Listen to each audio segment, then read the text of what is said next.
Hospital Porters Pride and Dignity, Stop the New World Order, and welcome to this Hapanwo TV's UFO Disclosure Series yet again. And this time we're going into the big interview. If you don't know what I mean by the big interview, well, I don't know where you've been for the last week. Basically, the whistleblower, or whatever he is, the insider, Dr. David Grush, came forward, and you'll know because you've been watching. If you've watched the other videos on my channel and you've watched other people's videos and all the huge amount of commentary from UFO Twitter and the UFO research community about this, you'll know that he came forward and told a remarkable story that has galvanized the whole subject and has caused a seismic shift in the way it's perceived and the way it's researched and the way it's dealt with. Whatever happens now, that I don't think that can be changed. Obviously, there's good and bad possibilities coming out of this. We still don't know where it's going to go. But we have seen a number of clips from an interview done with David Grush and Ross Coulthart, the Australian journalist who specializes in UFOs. Now, ever since these appeared on News Nation, the story came out. These are just clips from a longer interview, one is about an hour long. It's actually 41 minutes long, but it's longer though. It's a longer interview anyway. And they've said that they will be broadcasting the entire interview at some point very soon. It will be. So, well, guess what? They have. They have. Definitely they have. Now, before we go into that, I'm going to give you a little quick update. I'm not going to go into any extra information on this particular video. I'm going to leave these for future videos. But there has been some strange updates on the whistleblower story, because as I predicted, David Grush's publicity and his presence on the global international media stage, although I say media stage, this still has yet to become a frontline or headline news story. It's still a sort of page, like I said, page 9 or 10 story, or maybe it's gone up to page 8 or 7, I don't know. Despite that, and apparently there's been other whistleblowers coming forward, and some of them have testified before Congress, and there has been at least one extra news story about this. And the source I found it from is where it's actually, where was it now? Oh, I'll find it in a minute. It's actually, pardon me, ladies and gents, I'm not quite in order yet. It's actually Terry Joyce's, this video that Terry Joyce did. Friday. Okay, I'll just share screen quickly and you can see it. It says, do you believe UFO whistleblower David Grush is the title of this particular video that Terry did. And it refers to someone called Michael Herrera, who used to be in the US Marine Corps and has a particular story to tell. But he makes a claim that it's quite something, which might be true, might be false, we don't know. But that's just an example of how things are progressing right now. And it's not the purpose of this video to go into those in detail. I will cover them in future articles and future videos as and when required. I think that's the point I want to make. I should point out I have actually a fan beside me, which I'm not running because it generates noise. But if it gets too hot here, I might have to. You know, if I start just sweating and looking really stupid on the camera because I'm sweating so much, I might have to switch it on, just to let you know. Okay, now it was announced that the announcement is rather on News Nation. It was actually rather strange. You might have seen it actually on some of their other videos. They said, yes, the full interview is going to be broadcast on Sunday night, they said. And they said, then strange things started to happen. They said 9 p.m. Eastern Standard Time, because America, as you know, has about 4 or 5 time zones. 9 Eastern Standard Time, they said, which is basically 5 hours behind British summertime. So 9 p.m. Eastern Standard Time is 2 a.m. Monday morning UK time, which is annoying. I mean, I know this because of the various. I've interviewed people and I've been on shows from North America, and I know the time zone differences quite well. Now, that to me is, well, basically it would mean I would have to get up in the middle of the night where I am. Which I've done before. For several times I was on Timothy Beckley's show, which went to air 7 p.m. Pacific time, which meant 3 a.m. where I am. So I did that a few times, and I did manage to get up for all of them. I did. So technically I could have, and indeed I would have done so. I would have forced myself to wake up for that, even though I did have work today. As it happens, I had a shorter day than normal because I had a couple of cancellations, but I still had to work today. However, I would have forced myself to get up and watch it. I would, and I'd have gone to bed again afterwards, especially since it's only 41 minutes long. But unfortunately, then strange things started happening. First of all, there seemed to be some confusion over the time zones, which is a bit strange considering it's News Nation itself, which is broadcasting this particular piece. This is their own production. It's their own little documentary they're doing. So I thought that's a bit strange that News Nation can't seem to get the time right, because on their poster it said 9 p.m. Pacific time and 8 p.m. Central time. Now, those of you familiar with time zones will know, firstly, 9 p.m. Pacific time is actually not the same as 9 p.m. Eastern, which is what they were announcing it as. There's actually a massive difference between it. It's 3 hours difference. In fact, 9 p.m. Pacific time is actually 5 a.m. Monday morning. 5 a.m. the following morning, British summer time. So, so people were like tweeting them saying, "What's going on? What's happening?" Not only that, but they said 9 p.m. Pacific, 8 p.m. Central time. And they said, "Don't you mean 7 p.m. or do you mean 10 p.m. Pacific time? Because there's a 2-hour difference between Pacific and Central time." Why didn't they know that? Why did they get? Who was producing these posters and getting the time zone so completely wrong? Why was it the announcer said 9 p.m. Eastern? See, we knew something a bit odd was going on here. We didn't know exactly what, but something was a bit strange. Then they tell you where to click. They say they put up this tweet. Okay, News Nation.com. Sunday, what's the truth about UFOs? Watch News Nation for a worldwide TV exclusive you won't want to miss. We are not alone. The UFO whistleblower speaks. To watch 9 p.m. Pacific, 8 p.m. Central again. And again, you see, I mean, they're Americans. Don't they know this? See, and they see from here, 9 p.m. Pacific, 8 Central. In fact, I think it's behind me because, as you can see, I've got the poster behind me, as you can see there. So I think you'll probably see it if I do that. Yeah, so there you go. So what's going on, guys? What's going on?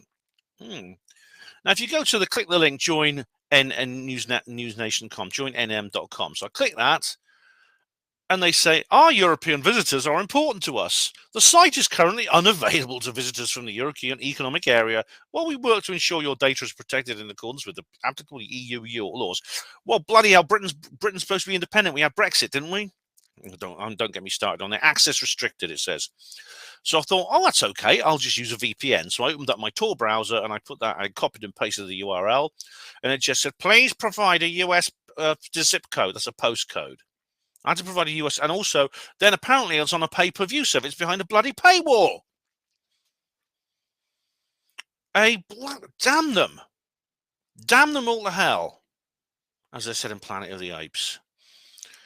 A new story of such a historical, world-changing event. They're covering it on their channel, and they can't just put it open. They can't just put it in the public domain.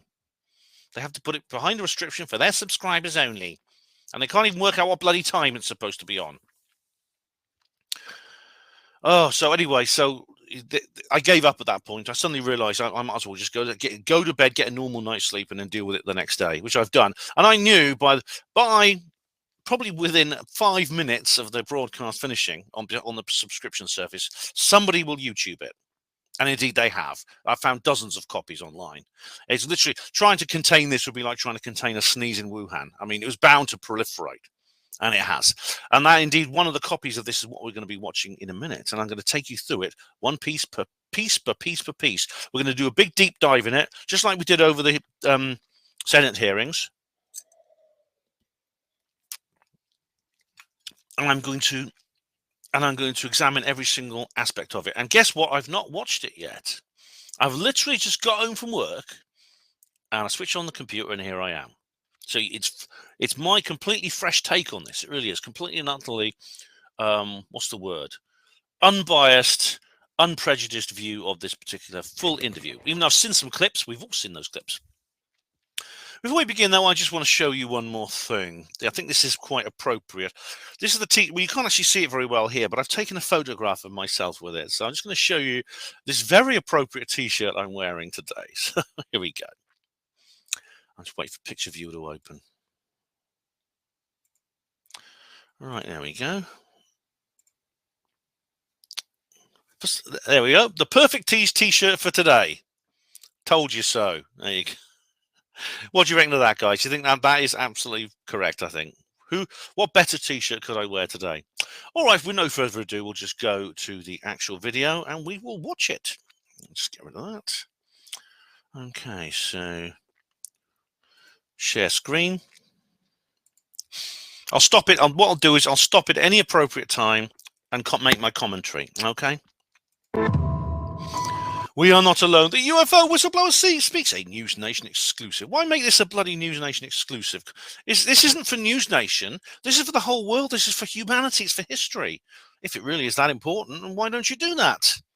You see, the skeptics will say, well, that adds to the suspicion that this is some kind of contrived fantasy, some kind of piece of pseudo-fiction which they've just invented. Tonight, for the first time, a former... Ooh, he's at Denver Airport there. Did you see? That's Denver Airport. Look, now to see the tent things, that's Denver Airport. That's where all those weird murals are on the statues and the gargoyles and the New World Order stuff. I wonder if that's a coincidence. Former senior military intelligence officer comes forward to say what we've only imagined is true. You are saying to the human race, for the first time... This is the bit we've seen before, isn't it? You can see that all, can't you? Yeah, this is the bit we've seen before. We are not alone. Well, he's not the first person to say this. There have been many whistleblowers. Stephen Cambion has just done a video about the history of UFO whistleblowers, which I haven't watched because not because I don't want to hear his side of the story. It's just I have to manage my exposure to his negativity. And just as I said, I like to hear both sides of the story. I like to test my ideas against dissent, but I've got to be easy on myself for this. We're definitely not alone. Claims that our government has... It's none of this, well, they may be Russian Chinese, but we don't think so.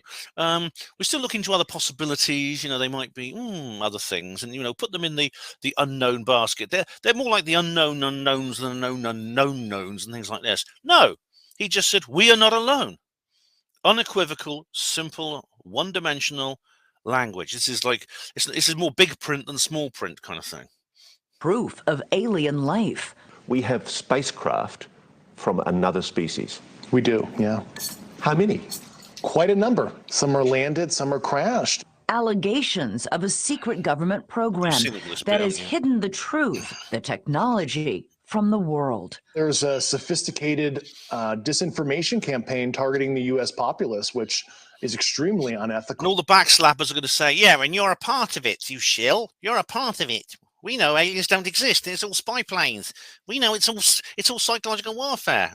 I can see the backslappers now. And immoral, and it's totally frightening. From Roswell to the present day. We're going against the wind. The wind's 120 miles to the west. There are non-prosaic cases, 100% unexplainable. I mean, this is like tangible technical craft they're seeing. Is this decorated officer a liar? Why should we believe you? A fool? Is it possible that you're deluding yourself? Or a hero? I'm a patriot, and I believe in truth to power in this. We're talking about the biggest secret in human history. Yeah. Well, News Nation are obviously getting some AdSense money off this. You. A fool. Is it possible that you're deluding yourself? Or I believe we are not alone. Yeah. The UFO whistleblower speaks. Did you see that Italian thing? You saw a little clip of that Italian thing I showed you the other day. Good evening. I'm Elizabeth Vargas, here to bring you a News Nation exclusive. That's the same lady who presented the original broadcast about this interview with a man we're calling the UFO whistleblower. David Grush is a career intelligence official who this week... Apparently he's deleted all his... Apparently people are saying he's deleted all his social media accounts. I mean, I know how the skeptics and the backslappers are going to interpret that. I don't know how they, like I said, the Stephen Cambion and Gufon and those people are going to interpret it. But they've already made up their mind what that means. But there could be another reason for it, and I don't know what it is. Is making some bombshell claims of a U.S. government... It may be why he didn't speak to Stephen Greenstreet as well. ...cover-up going back nearly a century. Shedding light, he says, on that existential question. Are we alone? News Nation has confirmed David Grush's credentials and resume. We have not seen or verified the alleged proof he says he's provided to investigators.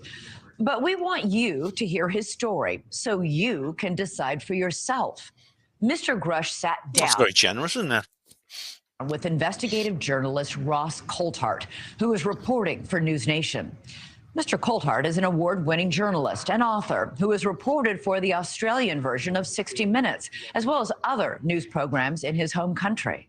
What you're about to see is part of their conversation, touching on Mr. Grush's work with the UAP task force, his background and his service to this country, and the alleged secret military program about which he says the world needs to know.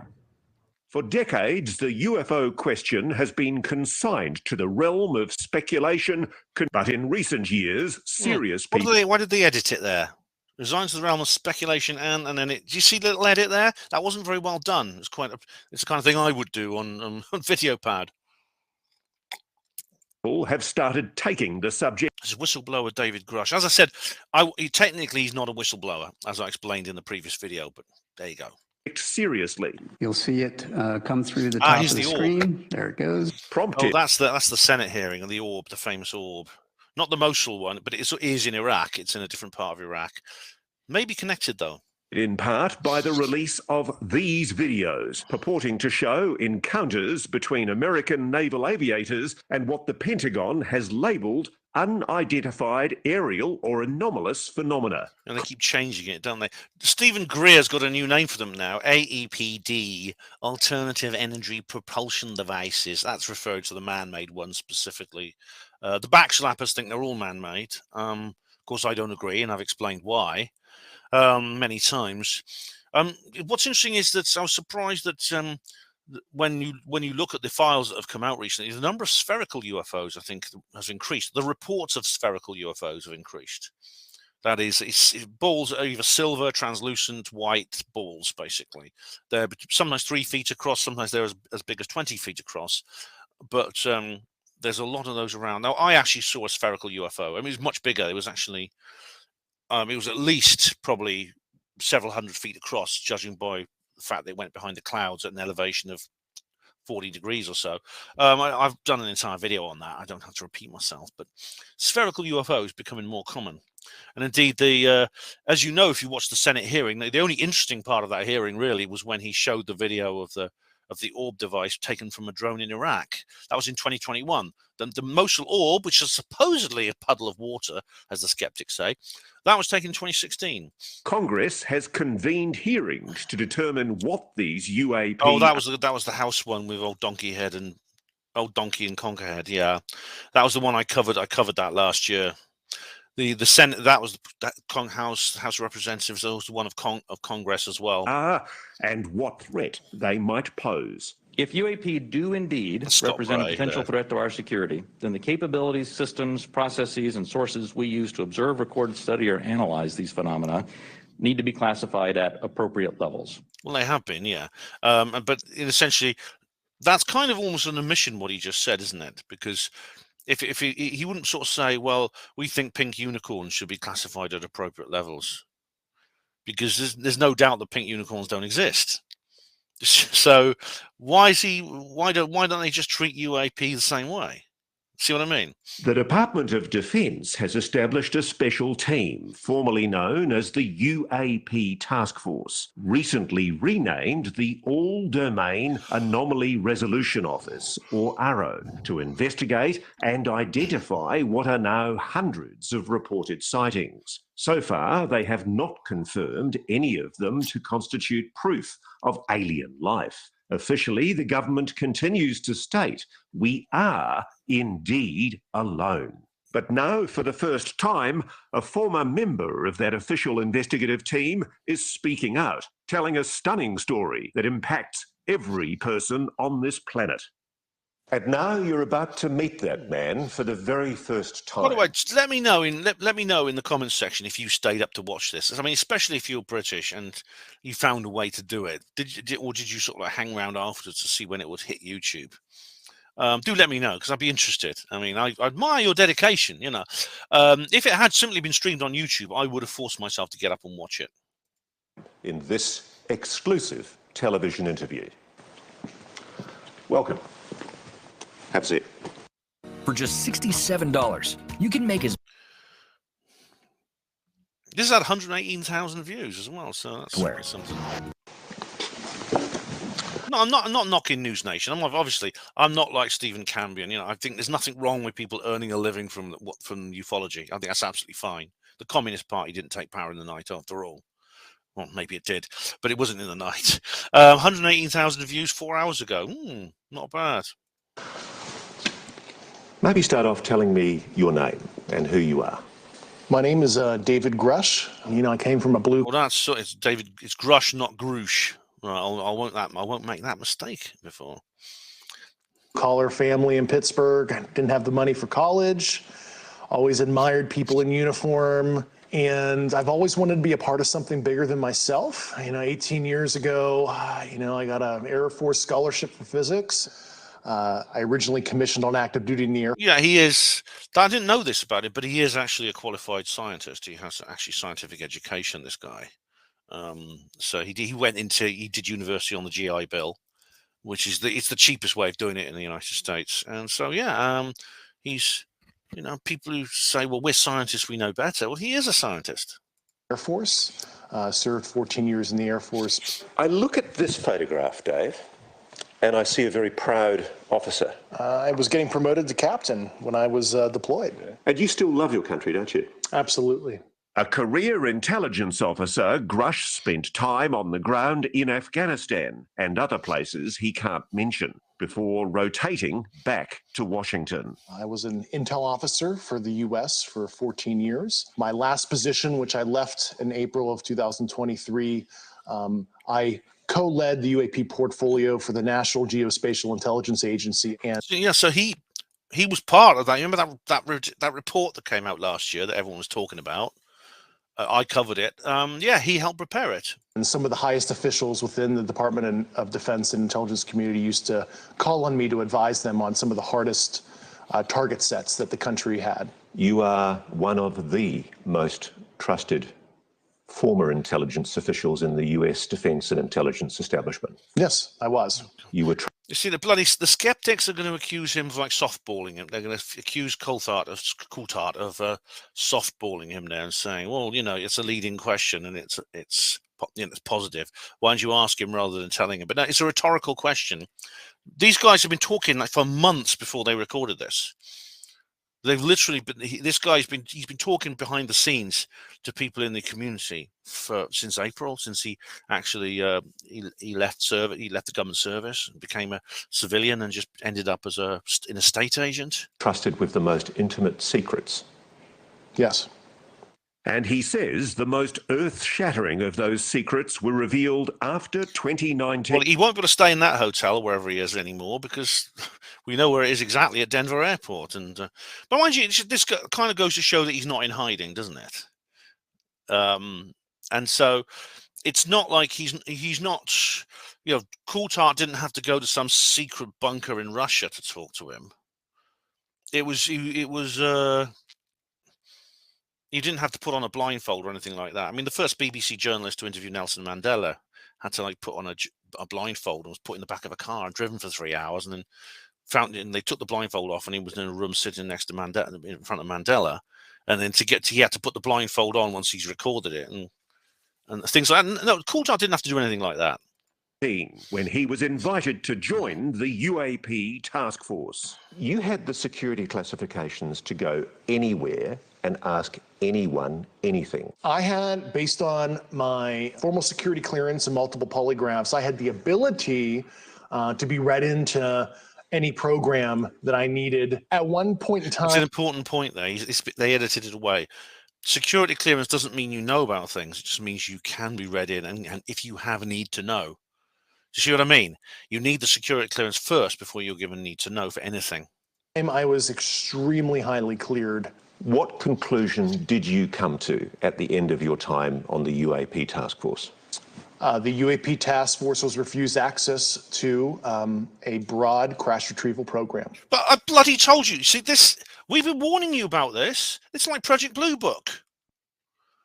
We told you that in really the UAP task force, I mean, we did hope for different, but we knew it was quite likely that the UAP task force and the people involved in it, that is, you know, Bray, Moultrie, and now Kirkpatrick and people like that, they would essentially only be told what they needed to be told, and because they're facing the public and because the truth embargo is still involved, is still behind it.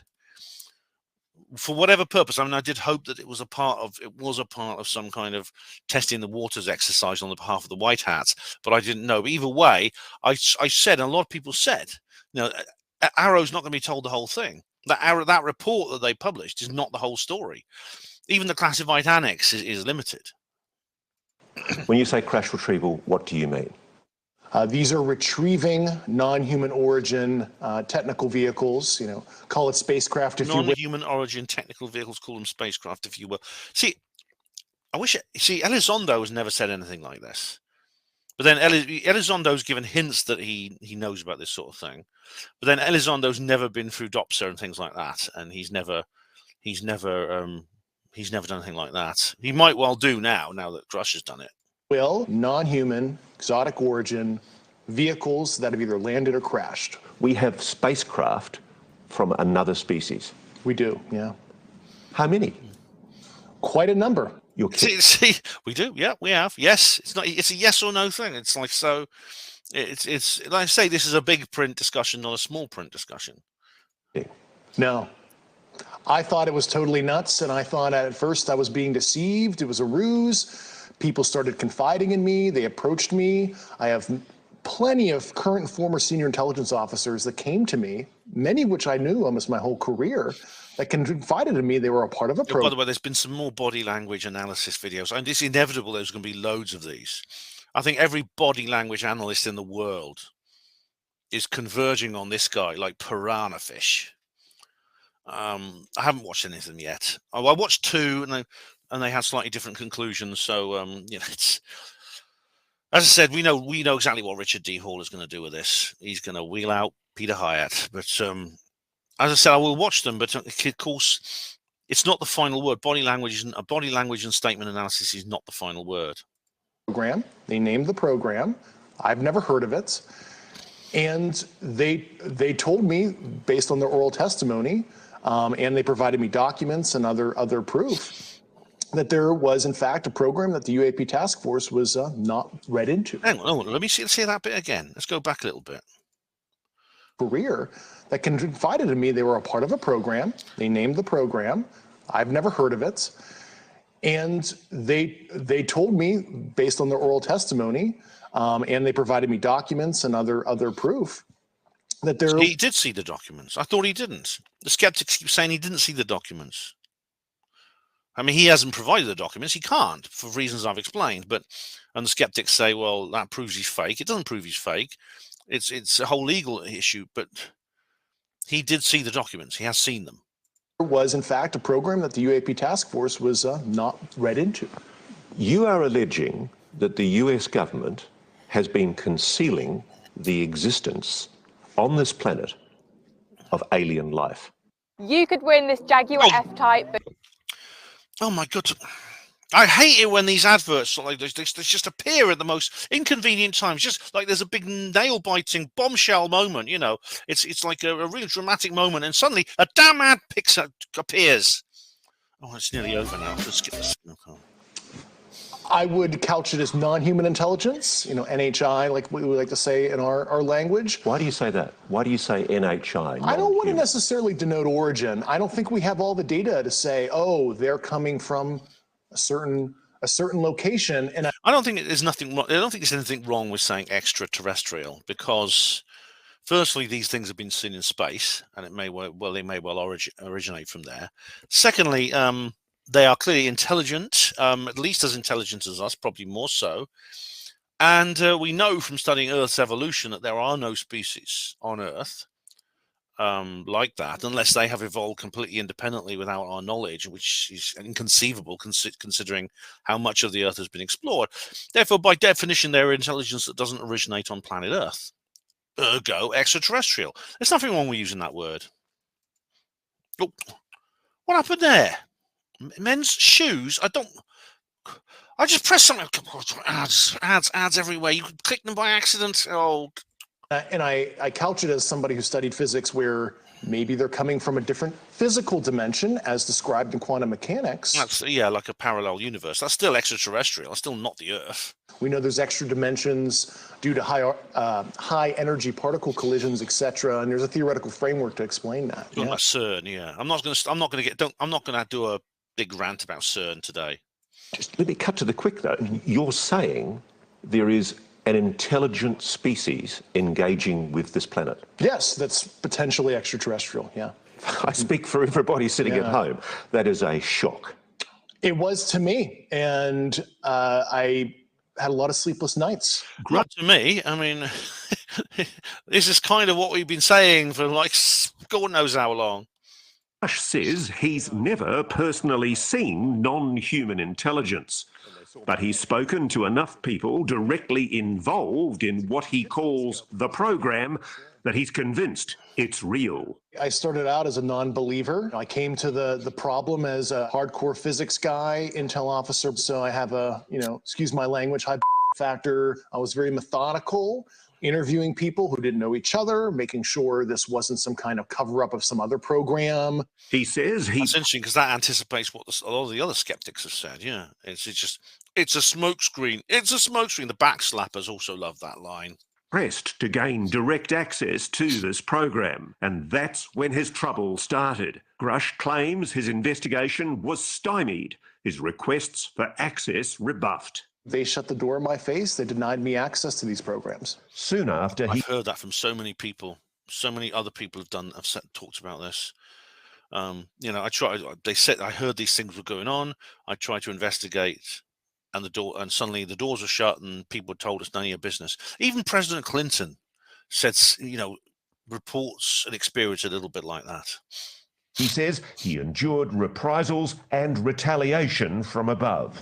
He then reported that information to the Intelligence Community Inspector General. That's why he's filed this whistleblower complaint. He says that experience is why he decided to go public here and in a recent article written by Leslie Kane in The Debrief. You're not being paid for this interview? No, I'm not. Why are you doing this? It's a sense of service, call me a Boy Scout or whatever. When I saw the kind of wrongdoing I did, I don't want to be 60. Good for him. How many other people are like that these days? How many other people actually are willing to take action for purposes of a principle? It's almost an alien concept for so many people these days. They go, oh, I don't know, mate, don't give a damn. Be 70 years old in the future and have that, coulda, shoulda, woulda kind of feeling where a lot of people who 60 or 70 years now and are having those feelings, I'll tell you. But it's not too late. If you're one of those people, it's not too late. You can still put it right. I could have made a difference. I did not want to live a life of regret.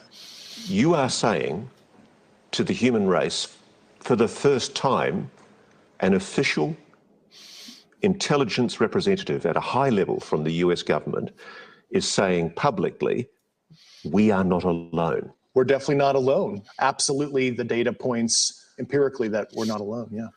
You've said that the United States has spacecraft, intact craft. We do. Do we have bodies? Do we have species of Well, naturally, when you recover something that's either landed or crashed, sometimes you encounter dead pilots. And believe it or not, as fantastical as that sounds, it's true. Have you seen spacecraft? I've seen some interesting photos and I've read some very interesting reports. But he says the specific documents and photos that would prove his claims are still classified and he cannot disclose them here. Let's deal with the issue. And then this is where Green Street and Mick West and all these other people are going, well, there you are then, it's a red flag. your credibility. Why should we believe you? You're just somebody coming out of nowhere, making claims that we really ultimately can't prove. Yeah. Well, we provided the proof internally to the Inspector General and the Hill staff, and we went into all the details. I mean, I have the credentials. I was an intelligence officer on the UAP task force. But let's face it, allegations of aliens and their spacecraft are hard to accept, even coming from a respected insider. Even if you call them NHI and... You should read, I think he's paying lip service there, because if you read Ross's book, In Plain Sight, I've got a copy over there, he's no stranger to these kinds of mysteries and these kind of information. And he does believe, he does accept, as he should. UAP, how could such NHI travel to Earth in the first place and go undetected by the general public? Grush says the craft may not be travelling through space as we understand it. It is a well-established fact, at least mathematically and based on empirical observation and analysis, that there most likely are physical additional spatial dimensions. And you could imagine on 4 and 5D space where what we experience is wormholes. I mean, this is like physics that was worked out a long time ago, and it's perfectly possible. Linear time ends up being a physical dimension in higher dimensional space, where if you were living there, you could translate across what we perceive as a linear flow. So there is a possibility that, and this is a theory here, I'm not saying this is 100% the case, but it could be that this is not necessarily extraterrestrial, and it's actually coming from a higher dimensional physical space that might be co-located, right here. What can you tell me about these craft, these technologies? Why do you know it's exotic? Based on the very specific properties that I was briefed on, isotopic ratios that would have to be engineered for it to be at those levels, but also just extremely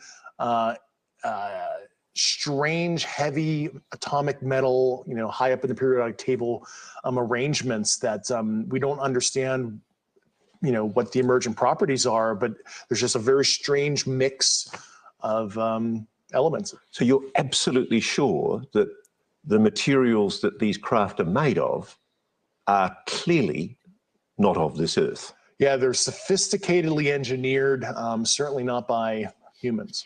And while Grush says the US has gleaned some insight from these materials for military use, so much more could be done if academia and the private sector had access. It's totally nuts that humanity as a whole, especially the US citizenry as a whole, they're not even benefiting from broad research on this to solve propulsion, energy issues, novel material science that can improve people's quality of life. I've just been watching Greer's new film, The Lost Century, and I did a review on Hapanmo Voice if you want to go and see that, but I don't have to reiterate the whole free energy issue again, do I? And he understands that. It's just totally nuts how it's been protected and inhibits progress. Well, it's not nuts, it's evil, and it does inhibit progress for a reason. If you're right, if you're telling us the truth, everyone, the entire American public, has been lied to for decades. Yeah, there's everyone in the world has been lied to. A sophisticated disinformation campaign targeting the U.S. populace, which is extremely unethical and immoral. Coming up, how long has this been going on? A lot of the things I was briefed on were very shocking.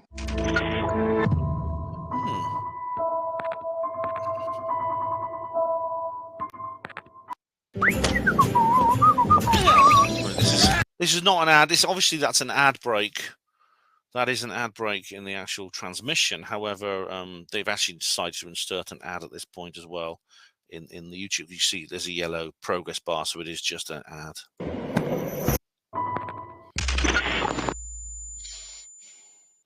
So let's start from the very beginning. You say it's a 90-year cover-up. Just about, yeah. 90 years. 1933 was the first recovery in Europe, in Magenta, Italy. They recovered well, there's some rumors of one in France much earlier, but that's not confirmed. But I know what he's going to talk about now. This is the case that from Roberto Panotti's article. So here's his take on it. A partially intact vehicle. It's long been known that the regime of dictator Benito Mussolini documented numerous UAP during this time. This internal memo from the Italian secret services includes crude drawings of the UAPs. It's true. It's real. Yeah, that actually happened. Italian government moved it to a secure air base in Italy for the rest of kind of the fascist regime until 1944, 1945. And, the Pope Pius XII back-channeled that. So the Vatican was involved? Yeah, and told the Americans what the Italians had, and we ended up scooping it. So let me be very clear about this. So the Vatican was there's long been rumors that the Vatican has a lot of questions to answer about this, and doesn't surprise me at all. And of course, Project Paperclip, which basically resulted in the invading allies plundering Germany completely for anything they could get, including its brains. People like Werner von Braun and other scientists. Some of them ended up working under fake identities in the US, Britain, the Soviet Union. There was the similar thing happened in Italy with the fall of with the fall of fascist Italy. Yeah. As you're saying that the Catholic Church, the Vatican, they know about the existence of non-human intelligence on this planet. Certainly. Well, not Father O'Malley down at the local church, but the Pope. He probably does. It was all taken to the US. I mean, look, with everything else, it was all just shipped over to Wright-Patterson, probably, maybe Area 51 later. People say it was taken to... A lot of people don't understand that Area 51 actually only opened in 1955, and it was only used for aviation research at first. So it's probably Wright-Patterson. Grush says shortly after the dawn of the atomic age, another major crash recovery took place. Roswell. You've probably heard of it. What can you tell me about the Roswell craft? Fortunately, those details were not approved for me to talk about right now. This much they do exist. We all know about this. I mean, it's the legend, isn't it? It's the total inspiration for, of course, my book, Roswell Rising, a novel of disclosure. £10 at all good bookshops. So can you see that? Okay, I hope you can. Yeah. Of course, this is the very name, the very title I've chosen for it tells you everything, doesn't it? Where was it? There we go. We know. In 1947, an object crashed in the New Mexico desert near the town of Roswell. The Air Force recovered material described as metallic and rubbery, though the government changed its story as to what it was, calling it a flying disc at first, then a weather balloon? Spy balloon. It just read ridiculous to me. It started off as a weather balloon, and then in the 1990s, they changed their mind and said spy balloon. Like, oh no, this time we're telling you the truth, honest. The US Air Force had changed its story. Yeah, and they added additional elements over time and tried to conflate additional programs to explain some of the events. We bloody told you that. Things crashing? Yeah, some are landed, some are crashed, and I think that's an interesting discussion that's come up. As advanced as landed, it indicates that they deliberately set down. We are, as humans, right? Planes crash, cars crash. Just because you're some advanced sentience that has advanced technology doesn't mean some small percentage of your, I'll use the Air Force term like sorties, meet an unfortunate operational conclusion, as we might want to say. Most people would tell you the Roswell incident has been thoroughly debunked. In fact, the Air Force published this report in 1994 to put the issue to rest once and for all. This time we're telling the truth, honest. Grush has read it. That analysis they did was a total hack job. And I've read it too. It's anybody with analytical skills, if you read it, you can deduce that they're conflating multiple situations with crash test dummies and mogul balloons, and they're just saying that the townsfolk who personally witnessed it were totally imagining things. They concocted that whole report just to disinform. So the reason for the They were secret... bound to, because during the 90s, there was a huge increase in interest in Roswell because of X-Files and things like that. It's inevitable that they were going to have to hit back with some kind of hatchet job, some kind of disinformation. See, exactly is what? Feudalistic dominance, who can have both asymmetric technology for, it seems like, just fueling the war machine. Grush says that through the 50s and 60s, encounters with the NHI continued, as did the cover-up. One incident in 1967, about which multiple Air Force veterans have gone public, involved UAPs tampering with the nuclear missiles at Malmstrom Air Base in Montana. They saw a craft, appearing to be intelligently controlled, hovered over a nuclear weapons silo and shut down 10 nuclear ICBM missiles. It certainly looks like they want to understand how far we've advanced in our nuclear fizzle kind of technologies at the very least. I mean, it looks like preparatory probing activity. It might be innocent kind of scientific gathering, could be ISR probing. Meanwhile, Grush says the crash retrieval program continued. And while he won't reveal where the Their interest in our nuclear weapons is remarkable. I mean, it's one of the few recurring features in terms of their mission you can actually glean from these, at least some of these objects.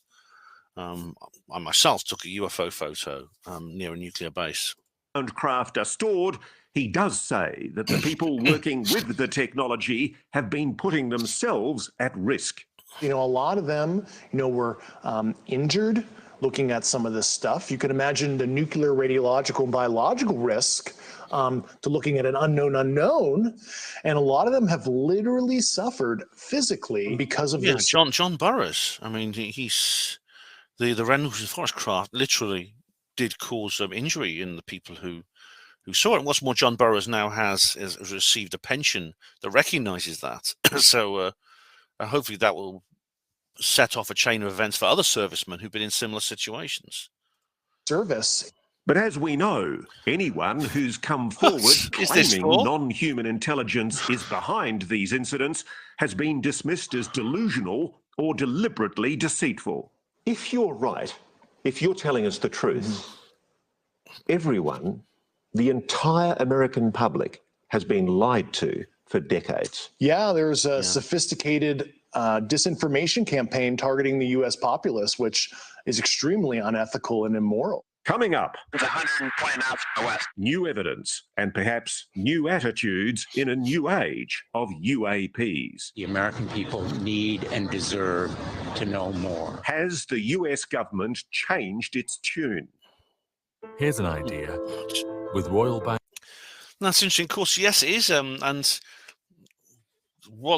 think a lot of the continuing cover-up is about the fact they just don't want to admit it. They can't admit it, because to admit it would be catastrophic in terms of their credibility. I mean, unless they can somehow think of a way to do this. They can somehow imagine some kind of scenario where some spin doctor could still make them look good despite that. I'll just get rid of these ads. There we go.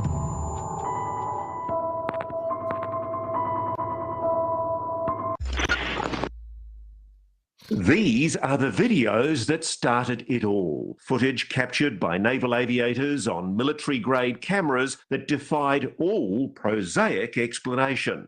Dave Grush has investigated this one, shot in 2015 off the East Coast by fighter pilots from the USS Theodore Roosevelt. There's an industry of debunkers out there on the web who say, oh, they've got this all wrong. It's a jet exhaust at a distance, and the aircraft's turning. Mick West. Why don't you just say his name?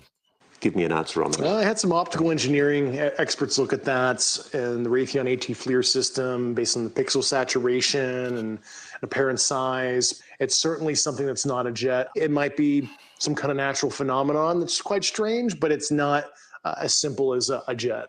He has even stronger opinions about this UAP, now known to history as the Tic Tac, shot in 2004 in the Pacific by aviators off the USS Nimitz. And the Tic Tac? Truly anomalous, absolutely technical vehicle, physical, and that's absolutely something that we didn't make. It's worth, if you've not seen it yet, please do watch A Terror in the Sky. You can get it for like just a few quid on Amazon. It's basically tells the story of a Skywatch, a very highly organized Skywatch in the same area where the Nimitz had its encounter, and it does. I won't spoil it for you, but it does pick up the same kind of evidence. Not of this world. Most likely, yeah. The videos were leaked in 2017, then officially released by the Pentagon in 2020. At the time, it seemed the Pentagon may have finally abandoned its obsession with secrecy and decided to do what other countries have been doing for decades: establish a properly funded, publicly accountable team to investigate reports of UAP. Then it found out they already did. They've had one going since at least 2007. Dave Grush was part of that team. This is a hunt mission for what might somebody be doing in our backyard that we don't know about. The task force set about investigating these incidents, including more recent events like the odd encounters that took place during naval exercises in 2019 off the coast of San Diego. This video, shot on the USS Omaha and later leaked to documentarian Jeremy Corbell, has received particular attention. It either zooms off so fast you can't. It's good because you can hear the voices of the crew in the background, and he says splash at one point. Splash means that something's just entered the water. That was very interesting, the Omaha footage. See it, or it sinks into the ocean, but it seems to drop.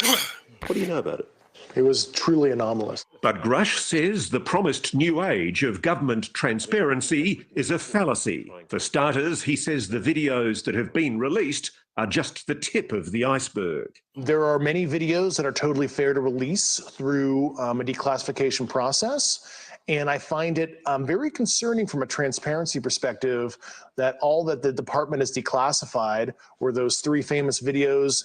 There are more concerning videos that left me with a lot of questions, yeah. He says there are credible witnesses who could testify to Congress about spacecraft, big spacecraft. A lot of them were very large, yeah.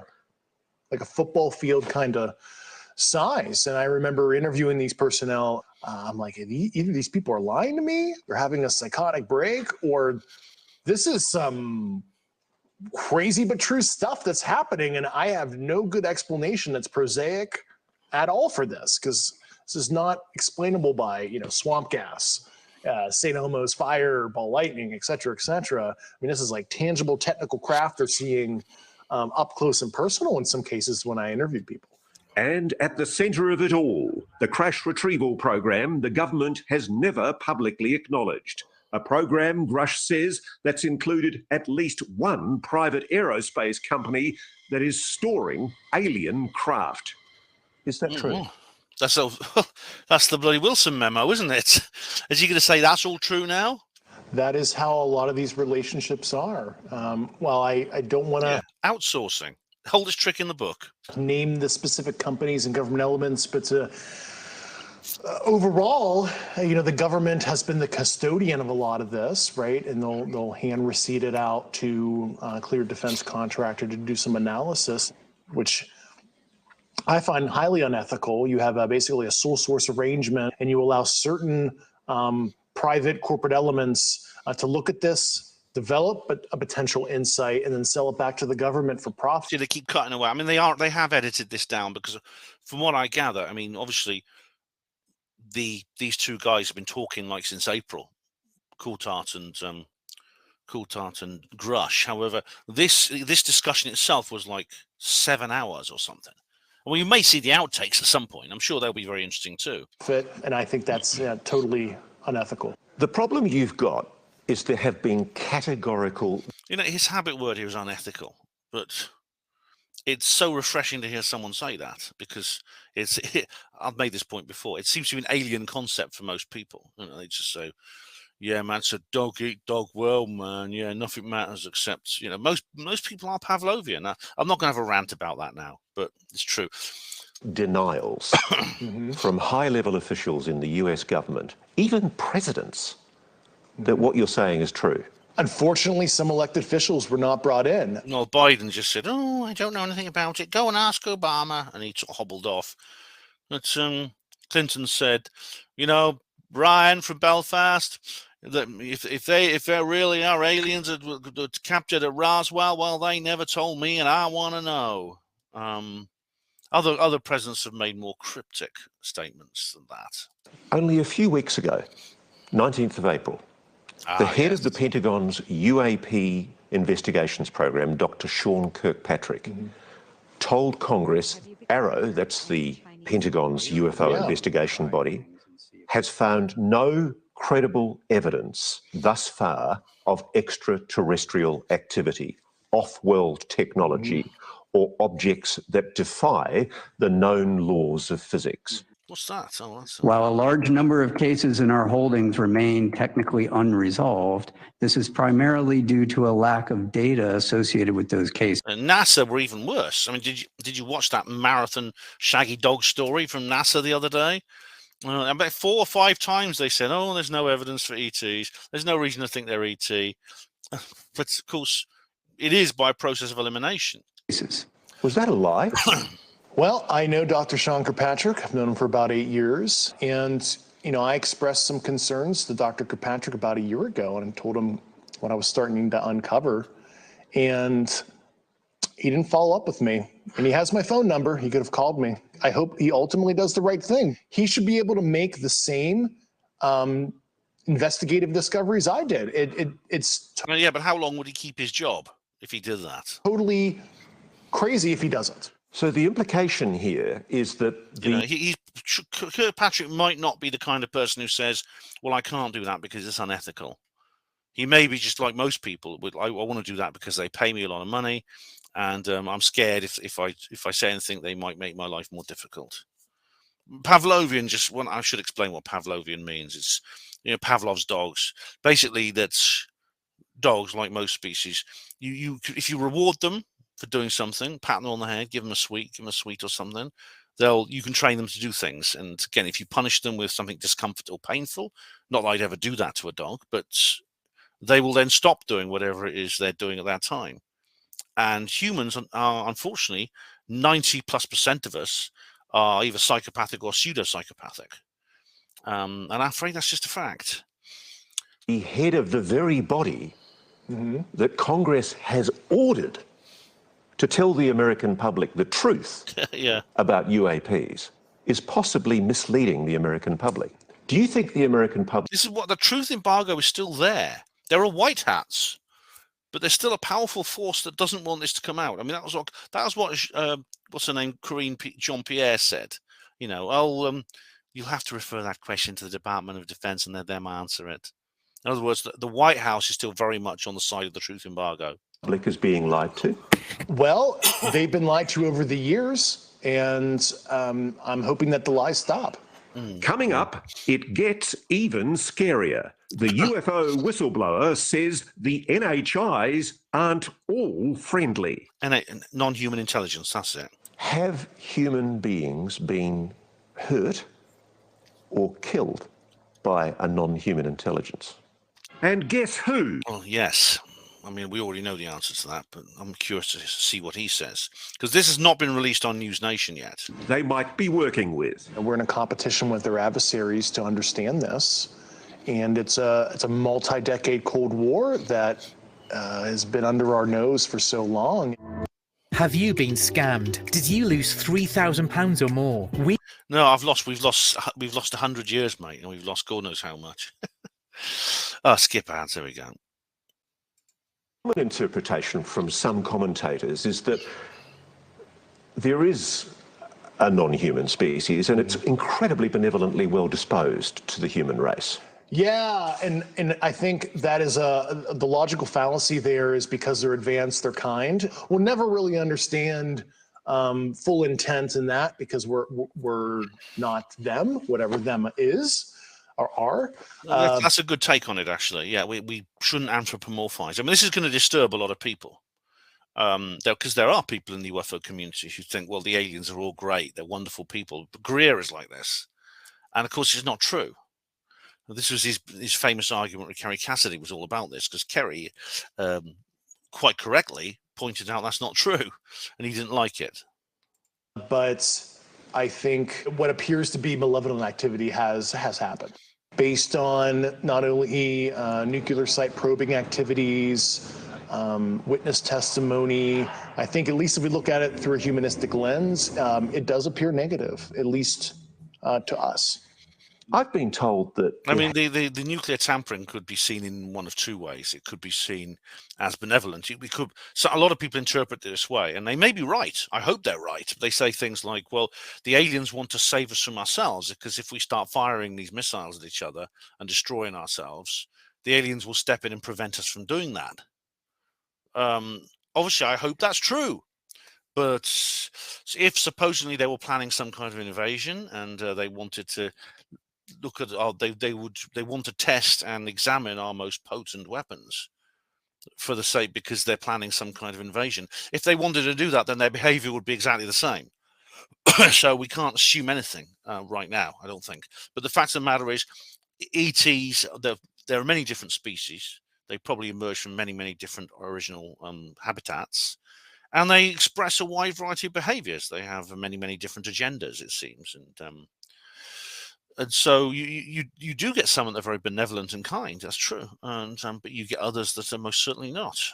Have been attempts to bring down craft, that we've acted offensively against non-human craft. Well, there have been instances, and there I would are... explain, what's his name, the guy who was ordered to open fire on a UFO, Bilton Torres. That was back in the 50s. They said to him, and then the object then disabled his plane's computer system, so he couldn't fire his missile. Are certain techniques. Have human beings been hurt or killed by a non-human intelligence? Yes. While I can't get into the specifics, because that would reveal certain U.S. classified operations, I was briefed by a few individuals on the program that there were malevolent events like that. Yeah. No, I'm scared. People have just heard you say non-humans may well have murdered human beings. See, like I'm just sitting here going, yeah, I know. And I think for those of us who've been aficionados of this subject for a long, long time, we're going to have to show a little bit of sympathy, I think, to people because some people are going to hear about this for the first time. And those of us who have been UFO enthusiasts, use that word, and are used to this sort of thing, we don't react to this sort of thing in the same way that someone new to it will. How did you react when you first heard about all this? How did you feel? We're going to have to show some sympathy, I think, to people who will be watching this for the first time and hear this information. That actually surprised me that they're going there. It surprised me very much that Ross actually brought this element of the whole thing up. I thought he'd skip over that. It's only the first interview of its kind, and I just thought he won't bring up the more, the Paul ID stuff and the cattle and things like that. He won't bring that up today. He won't bring up like the UFOs and NATO thing that Richard D. Hall talked about. That can wait for a future documentary. But no, he's covering all the bases here. So maybe it's for the best for us to have a short, sharp shock in that case. But just bear in mind, like if people start freaking out around you, just reassure them as best you can. It's still very, very rare for people to fall foul of one of these situations, in one of these beings.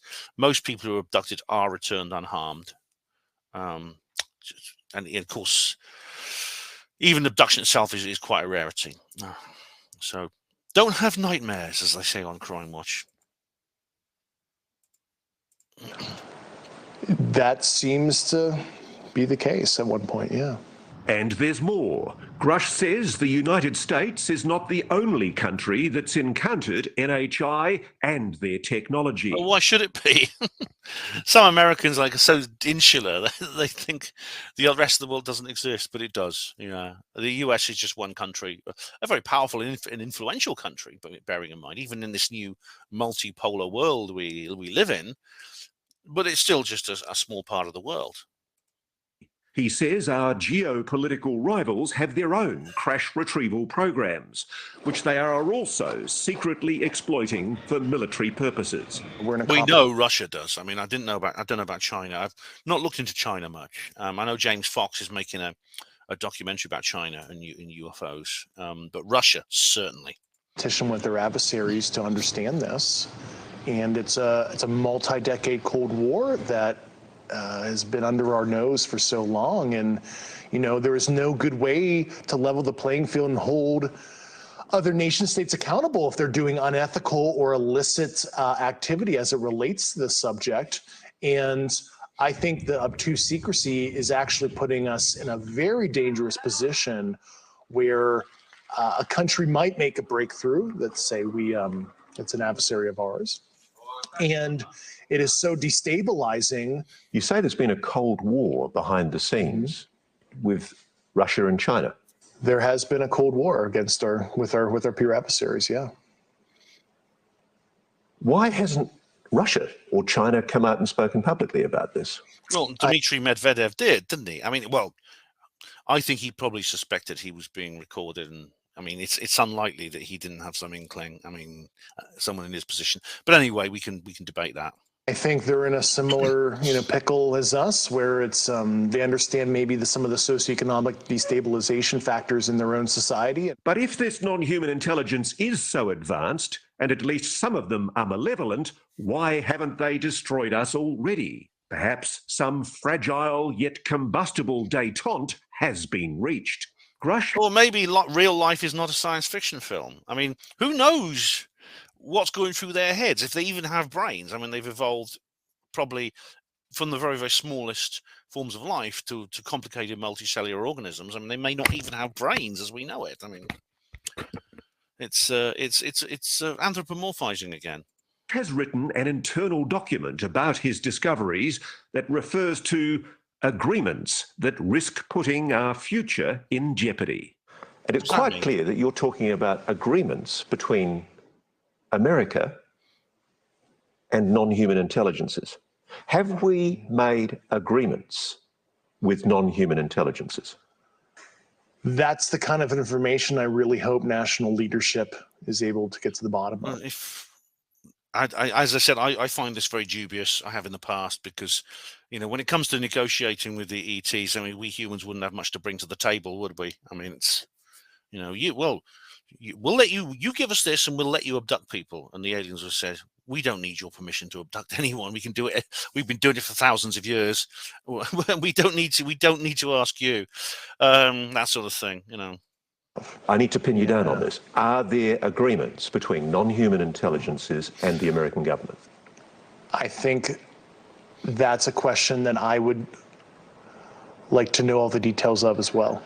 You don't have to be a body language statement analysis expert to know that he found that question very awkward.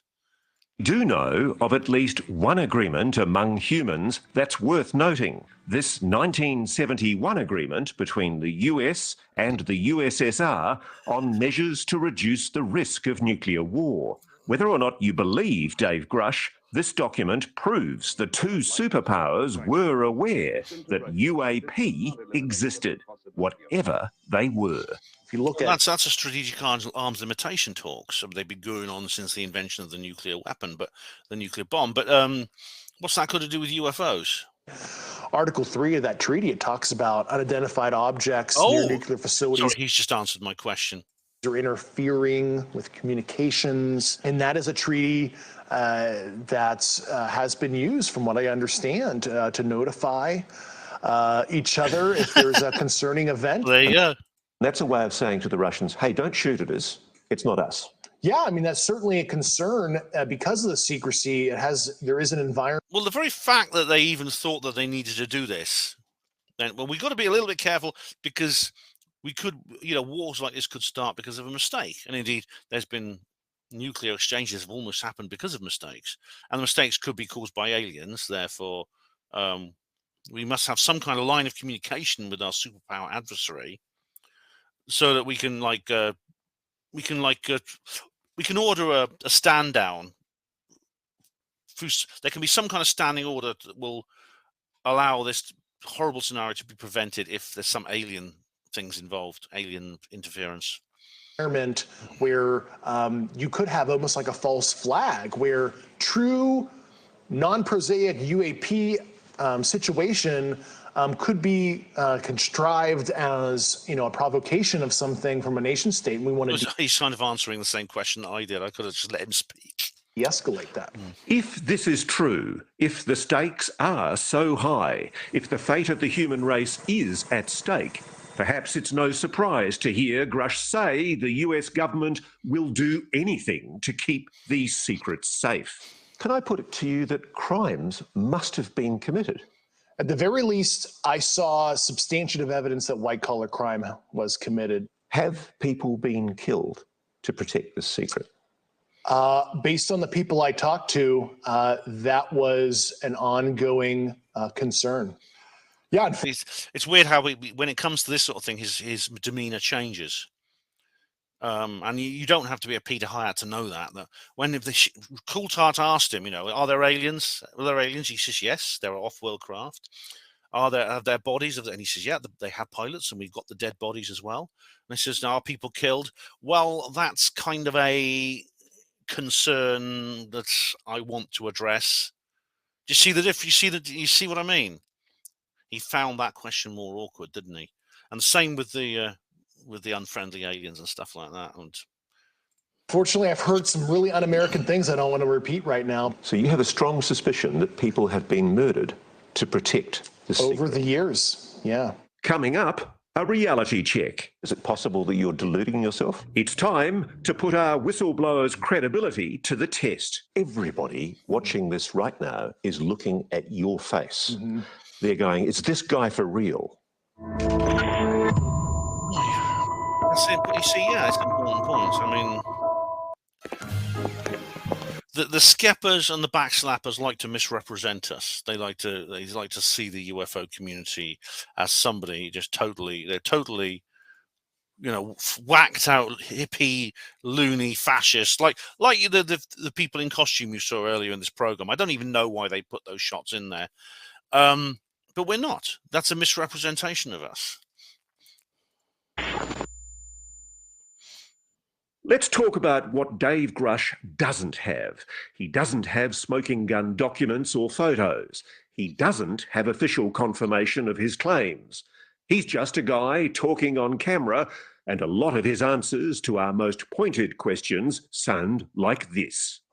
Can you comment? Unfortunately, I cannot. So who is this guy really? What's the question? I don't want fame or fortune. I'm just here to provide public leadership on an issue that I uncovered, and I thought it was totally outrageous. News Nation has confirmed through multiple sources that Dave Grush is who he says he is, an Air Force veteran from Pittsburgh who worked in military intelligence and was part of the UAP task force. All right, so the backslappers are going to have to admit they got that wrong because they kept saying, oh, he's using a fake name.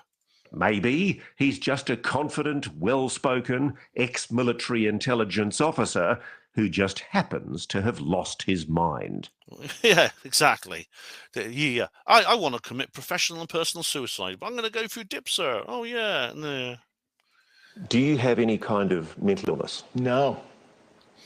Have you? He wouldn't have been doing the job he did if he had a mental illness.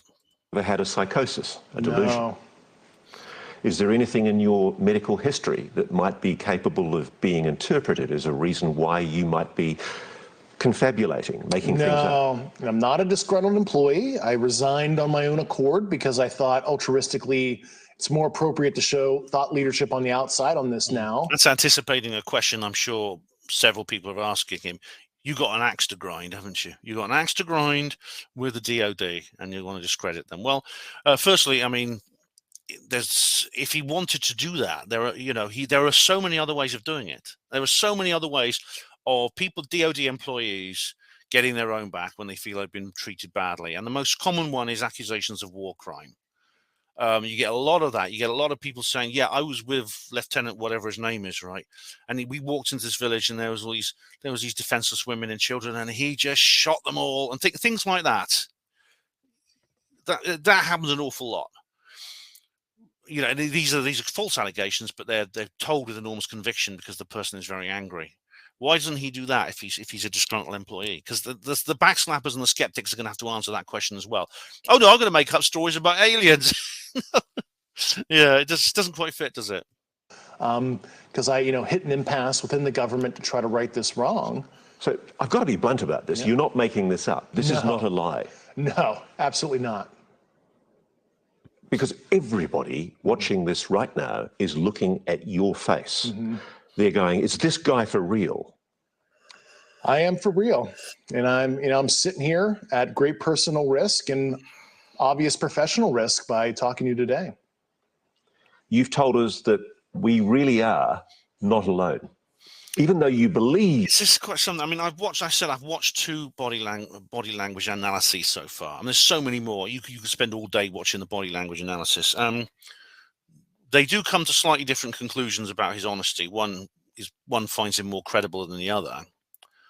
But both of them agree that he's finding this difficult and awkward. He's doing that with his mouth and things like that. Thin smile, stuff like that. Both of them agree with that he's finding this stressful doing this interview. I'm not going to make a big deal about body language. Like I said, body language is a dubious methodology, and the fact that it's often used in exclusion of all other methodologies, I think is very worrying. So I'm not going to make a big deal out of body language, despite the fact that I will watch it and take an interest in it.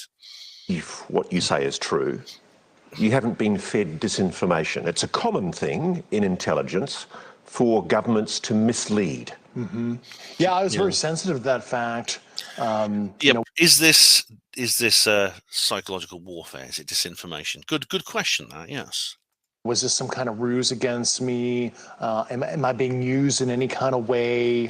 And I took about 4 years being very methodical before I filed my whistleblower complaint to be absolutely certain of these basic facts. So take me through the process of how you convinced yourself that this is real. Well, based on the credentialed people that came to me, some of these subjects provided me sensitive foreign intelligence to read, sensitive program documents and photographs to evaluate, and then described in very specific detail how all this worked. And they were telling me the exact extremely specific details that it all checked out. Yeah.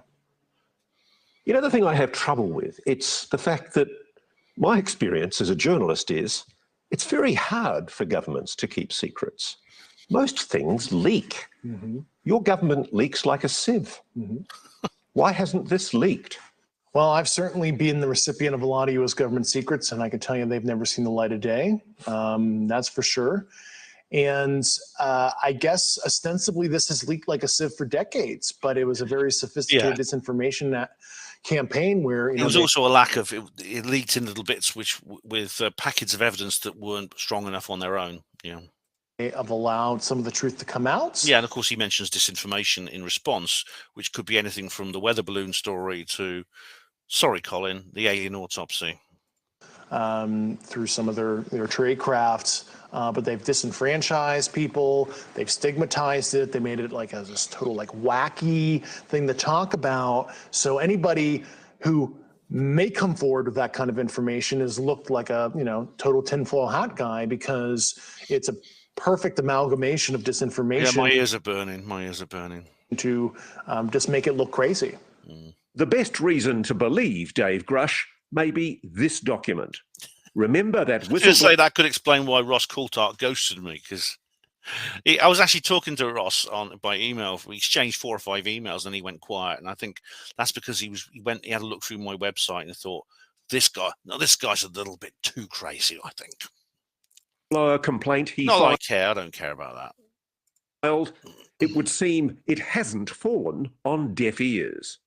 So the Inspector General of the Intelligence Services... Right, this is important because a lot of the backslappers and skeppers are saying, but the complaint was nothing to do with aliens. Let's find out if it is. The United States has the information you've got. Yes.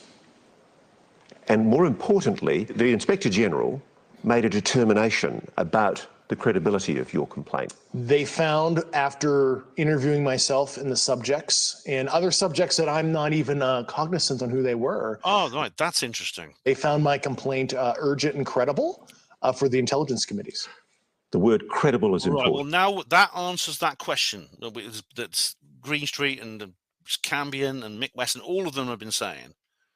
This wasn't just a case, you know, they weren't actually just investigating this bullying that he received, this reprisals. It was about the actual information.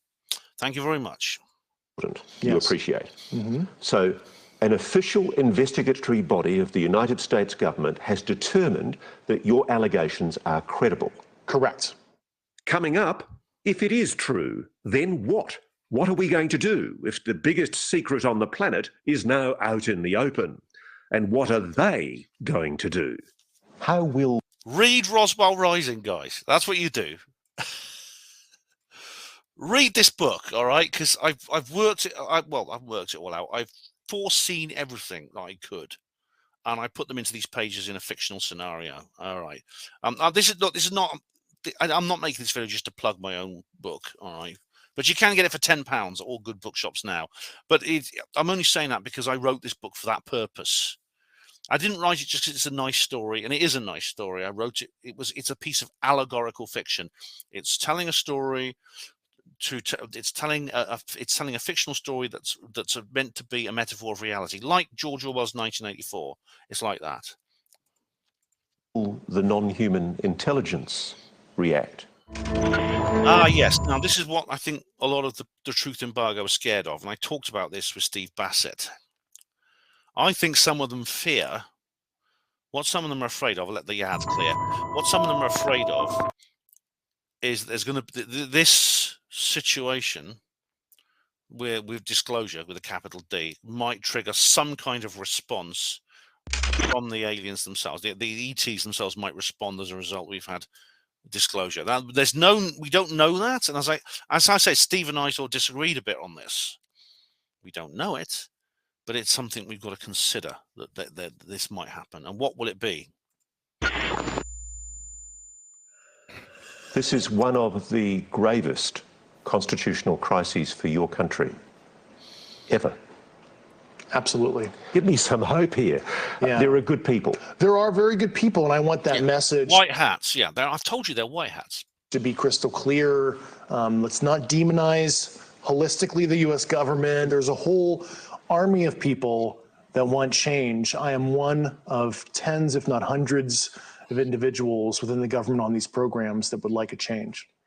What kind of change does David... And they're obviously powerful people. They're powerful people, otherwise they'd just shut this whole thing down.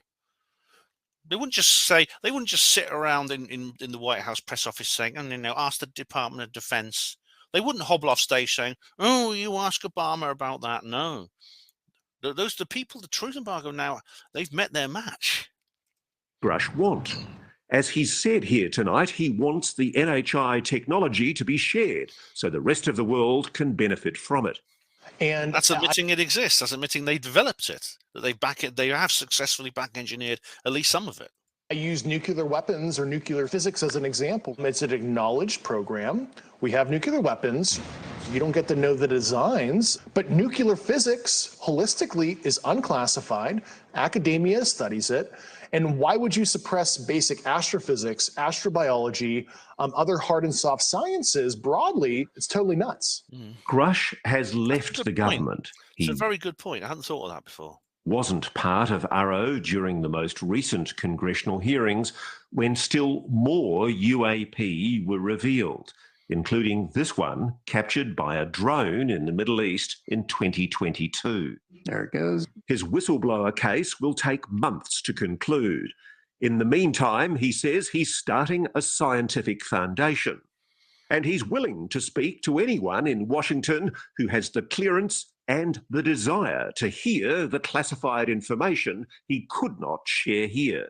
I make myself available to Secretary Austin, DNI Haynes, who was a recipient of my complaints. I'm happy to further brief elected officials on the specific ecosystem of secrecy down to the fine details. Whoever they are. How will the non-human intelligence react to the revelation that human beings now know they're here? Yeah, I mean, obviously the non-human intelligences have been around for a while, at least multiple decades in modern history, and they've allowed ourselves to annihilate ourselves, genocide, war, famine, etc. So at the very least, I think they're kind of neutral on what humans decide to do with their free will. This is another reason of reassurance. They've also must be aware that a lot of us suspect their existence anyway. Some of us have had their existence confirmed through personal experience.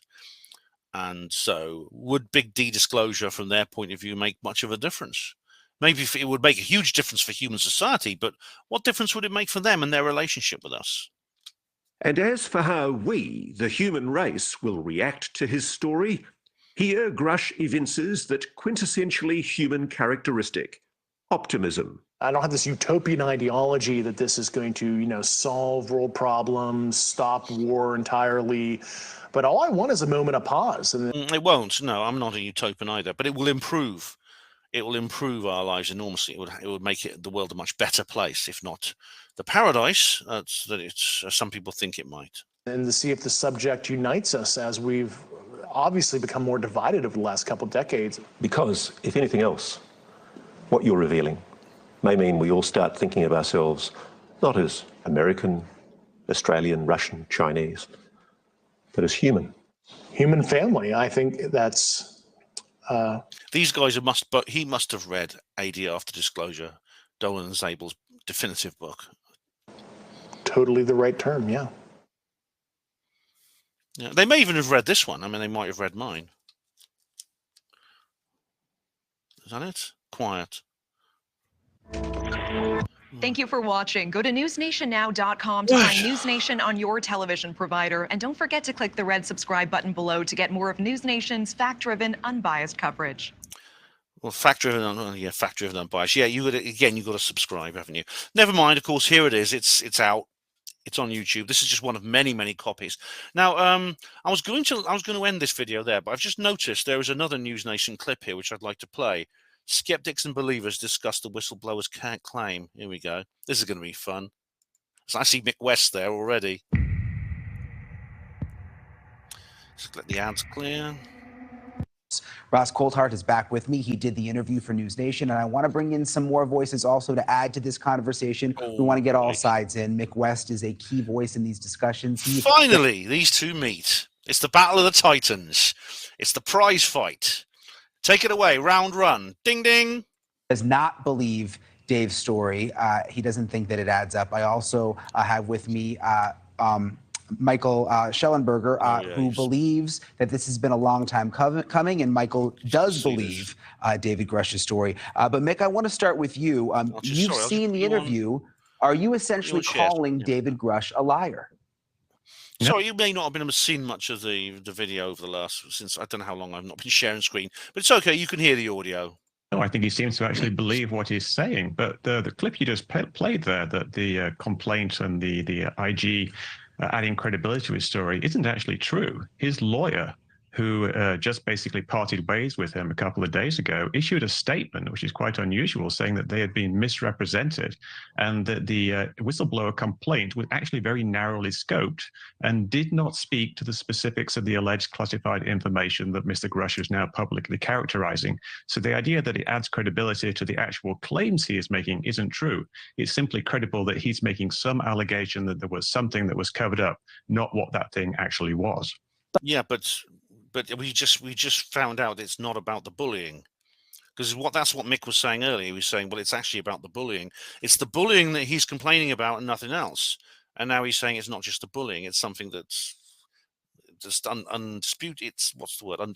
It's under dispute. Let me bring Ross in because there is some. Put his hand up there, didn't he? There's an interesting development. I read the statement too, Ross. I didn't quite read it like that. I took the statement from his lawyer and the former inspector general to be, look, we did what we were out to do here to get him this far, and we've finished. I mean, what's going on with the lawyer? Okay, let me just make it very clear here. Mick's unfortunately misconceived what the lawyers were actually talking about. Great respect. The simple fact is the representations that were made by the Inspector General, not by the lawyers, are the ones that are relevant. And the Inspector General of Intelligence Security, and I've confirmed this with Mr. Grush, the Inspector General of Intelligence and Security took evidence under oath, not only from Mr. Gruff, but also from people inside the legacy UAP program. Yeah, I mean, that was in the video. I mean, that was in the video we've just watched. So sure, Mick watched it too. So why did he not understand that? Witnesses have given evidence in support of David Grush's allegations to the Inspector General. And it wasn't just about the reprisal allegations.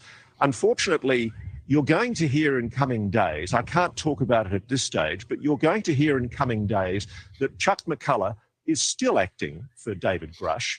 He hasn't dissociated himself. Yeah, Chuck McCullough used to be Inspector General, didn't he? So that says a lot. From his client at all. And in fact, you will see something I'm not allowed to explain, but basically it'll come out in due course that Mr. McCullough is still acting for his client. Okay, we'll keep an eye on that because that'll be an interesting. I just want to get Mick back in. We'll be looking for that because there's been some uncertainty with the lawyer situation. But Mick, I just want to ask you because you're a skeptic. The thing that I keep going back to is David Grush has these incredible credentials, high-level intelligence officer, spent years keeping these secrets, has now gone under oath essentially, and could go to jail for lying about some of this stuff. I mean, what would his reason for lying be? I don't necessarily think that he's lying. All the stuff that he says has been cleared by DOPSA, the Defense Office of Pre-Publication and Security Review. That doesn't mean that it's actually true. It doesn't mean that he's lying, but it also doesn't mean that it's accurate. The things that have been cleared for release are I don't get it. I'm sorry. I don't understand. Yeah. What do you mean if you don't believe his story, but then wouldn't he be lying? Explain to me what you mean. No, he will be mistaken. If someone has told him stuff and he believes that what they have told him, he is not lying. He's just mistaken. And the claims that he's made are quite extraordinary, and they're things that would be secret. The idea that we have aliens are killing Americans, the thing that we've discovered these craft, and the actual details of the analysis that we've performed on this isotopic analysis and things like that. If that was actually an adversary craft, we wouldn't want them to know what type of analysis we performed on them. So he's revealing things that would be secret. They've been cleared by the Department of Defense, which means they're not actually secret. But we've already, as I said, I want to interject here. These other guys might say something. We don't know what their plans are. We don't know whether they put or allowed Grush to become the kind of herald of something that they themselves want to disclose later. That's the point. And none of the skeptics quite understand that. In fact, I don't think probably Ross wouldn't either. This is something that is an idea within the ufological community. I don't think Ross agrees with that either, but that's kind of my position. And I'm not saying it's certain, it's a possibility. Which probably means that they're not actually true. Interesting. Okay, I follow what you're saying now. Michael, I want to bring you in. You've said publicly just this week that you have heard from sources who also back up what Grush has said. Can you elaborate on that? Yeah, that's right. And I just want to clarify that I have not said that I believe David Grush. What I've said is that I've spoken to multiple other people with high levels of security clearance who confirm the basic claim that Grush is making, which is that the U.S. government is in possession of over 12 non-human craft. Well, people have been saying that for a long time, haven't they? I mean, to be fair, I'm on his side here, but people have been claiming to be insiders since the UFO concept came, and of course a lot of them are fantasists and they make things up. We can debate who they are, but not all of them are genuine, but some of them are. I'm actually not making statements about my own beliefs. I'm reporting what I was told by people with a lot of credibility that are in a position to know and that are very sane and so respected that they have achieved high levels of security clearance. Thank you for watching. Go to newsnationnow.com to find News Nation on your television provider. And don't forget to click the red subscribe button below to get more of News Nation's fact-driven, unbiased coverage. Okay, right. Whoops. This story is extraordinary. Especially see, oh, this is interesting. It all started in the desert, just north of Las Vegas. A local scientist I get an ad. Bloom Lake said Gaia. where top secret weapon systems have been tested. I get an ad for Gaia. Now, just out of interest, you know, how come I got an ad for Gaia? Is it because of who I am or what the subject matter of the video is? It could be either. Anyway, now that's that video. That video you just saw is only 5 minutes. It's 5 minutes and 25 seconds. Not. I would have loved for that debate to carry on a bit longer. Maybe do like 45 minutes or an hour with those guys, with Ross and with Mick West and Schellenberger, and just head to head. I'd love to see that. I think we may well see that at some point. We may well. Right, guys. Well, I suppose I've got no further comment to make, I don't think, on this particular issue. Anything I want to say at this particular point, I've said in my interjections. I've got no final thoughts at the end of this video. I think any other ideas that come to me as a result of this are going to be influenced, I think, by probably future events. In the next few days or even the next few weeks, there will be updates on this. And when they do, of course, you will hear it live and exclusive on Hapanwo TV, and I will do that. Apart from that, I do have other plans for videos that are not part of this particular subject, which I am becoming obsessed with, I know, just like I was with ObjectGate. And that's inevitable. But I do have plans for other things. I'm aware of the need to do the live streams for the 2 watch-read parties that I've done. I've also got another one to launch, an introduction to something new in that respect, and I will be doing that too. And I may well do that first because it is directly relevant to what we're talking about in this video, and others like it. So look out for those. And of course, there'll be another comments reply video as well, probably in the next week or so. In the meantime, thank you all of you for watching Hapanwo TV and sharing this experience that I've had watching that video you've just seen. Both of them, actually, you've just seen for the first time ever. The first time ever. Thank you all of you for watching Hapanwo TV and for your continued viewing and support and comments. Hospital Port as pride and dignity. Stop the New World Order.